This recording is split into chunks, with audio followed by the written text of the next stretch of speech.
নমস্কার বন্ধুরা, কেমন আছেন সবাই? আশা করি সবাই ভালো আছেন। তো বন্ধুরা, আজকে যে বিষয়টি নিয়ে আলোচনা করব সেটি হচ্ছে আয়ুরেখা। এটা হচ্ছে আয়ুরেখার সেকেন্ড পর্ব। প্রথম পর্বের ভিডিও আমি অলরেডি ছেড়েছি এই চ্যানেলে, এবং এটি হচ্ছে সেকেন্ড পর্ব। এই রেখাটি হচ্ছে এমন একটি রেখা যেটা কম বেশি সবার হাতেই লক্ষ্য করা যায়। ছোট হোক বা বড় হোক, এই রেখাটি আপনার সকলের হাতেই কম বেশি পাবেন। এবং হাতের বিভিন্ন রেখার মধ্যে এটি হচ্ছে এমন রেখা যে অন্য রেখাগুলি যতই ভালো অবস্থায় থাকুক, কিন্তু এই যদি আয়ু রেখাটাই যদি ঠিক না থাকে, তো তার সমস্ত জীবন মানে মানে কি আর বলবো, এটা একদম বিফলে চলে যাবে। কারণ আয়ু রেখার মধ্যে আপনার নির্ভর করে আপনার শারীরিক শক্তি এবং আপনার জীবন শক্তি, এবং আপনি কীভাবে আপনার জীবনকে লিড করবেন, এবং আপনার এনার্জি কেমন এবং শারীরিক শক্তি, এইসব সমস্ত কিছুই আপনার এই আয়ুরেখায় নির্ধারিত করে।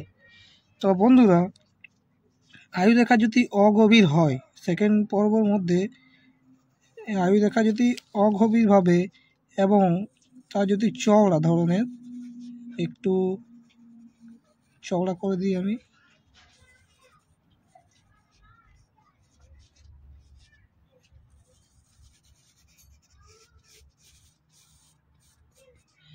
আয়ুরেখাটি যদি একটু কোনো জাতক বা জাতিকাদের হাতে যদি একটু ডিপ বা গভীর না হয়ে কিছুটা চওড়াভাবে এবং অগভীরভাবে হাতে অবস্থান করে, তবে এই রেখার বর্ণ যদি খড়ি প্রকৃতির হয় বা লালচে হতে পারে, এই ধরনের ক্ষেত্রে সম্পূর্ণ আয়ুরেখা থাকলেও তা শুভত্বের কারক নয়। এই ধরনের রেখা যাদের থাকে তারা শারীরিক এবং মানসিক দিক থেকে দুর্বল হয়। মানে শারীরিক দিক থেকে তার শরীরের ক্ষমতা বা শারীরিক কিছু প্রবলেম থাকতে পারে, এবং মানসিক দিক থেকে তার কনফিডেন্স খুবই লো থাকবে। বা সমস্ত কিছুতেই নেগেটিভ চিন্তা ভাবনা এইসব ব্যক্তিরা করে থাকবে। মনের জোর এদের খুব কম থাকে। মনের জোর বলতে বোঝায় যে এটা আমি করতে পারবো বা এটা আমি করতে পারবো না, বা এদের একটু মন দনমনভাবের প্রকাশ পায়। এরা কোনো কিছু ঠিকভাবে ডিসিশন নিতে পারে না, এবং মনের জোর খুবই কম থাকে। আবার খিটখিটে প্রকৃতিরও হয়। এদের সাথে কথা বললে আপনি যদি ভালোভাবেও কথা বলেন, কিন্তু তার উত্তরে এরা সেই খিটখিটে মেজাজ দেখিয়েই আপনাদের সাথে কথা বলবে। আপনারা হয়তো দেখেছেন, তো এইরকম মানুষ পথে ঘাটে অনেকেই দেখতে পাওয়া যায়, যাদের কিছু বললেই সেটা মনে হবে যে খিটখিটে ভাব বা কোনো একটা রাগ মেজাজি টাইপের কথা বলছে। সেটি এইরকম যদি থাকে, সেই রকম বৈশিষ্ট্য দেখা যাবে এইরকম সেই সব ব্যক্তিদের।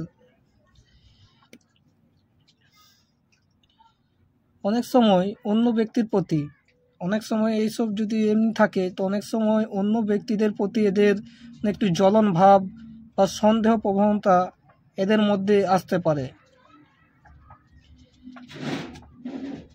স্বাস্থ্য মাঝের মধ্যেই খারাপ থাকবে, এবং রেগুলার বেসিসে জাতক কোনো না কোনো সমস্যার সম্মুখীন হতে পারে। এটা এইসব রেখার একটা গুরুত্বপূর্ণ লক্ষণ। কোনো না কোনো সমস্যার মধ্যে ইনি ভুগবেনই, শারীরিক দিক থেকে হোক বা মানসিক দিক থেকে হোক। এই ধরনের ক্ষেত্রে যদি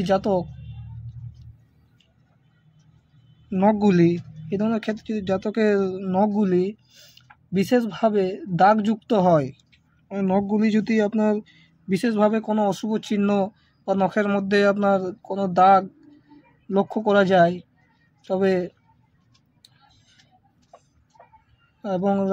এবং রাহুর ক্ষেত্র, এই যে রাহুর ক্ষেত্রটি আছে, আপনার যদি সেই রাহুর ক্ষেত্র অশুভ হয় ও কাটাকুনি থাকে বা অনেকগুলো এরকম অশুভ চিহ্ন থাকে, যদি কাটাকুটি হয়, তবে জাতক নেশাও করতে পারে, এবং সেই কারণে জাতকের সামাজিক জীবন এবং অর্থনৈতিক জীবন অনেকেই বিপদের মুখে চলে যায়, এবং তার সাংসারিক জীবন ভালো হয় না। এটি হচ্ছে আয়ুরেখাটি যদি অগভীর হয়ে এবং যদি একটু চওড়া প্রকৃতির হয়, রং তামাটে হতে পারে এবং খয়েরি হতে পারে, তাহলে এইসব জাতক জাতিকার মধ্যে এইসব বৈশিষ্ট্যগুলি বিশেষভাবে লক্ষ্য করা যায়।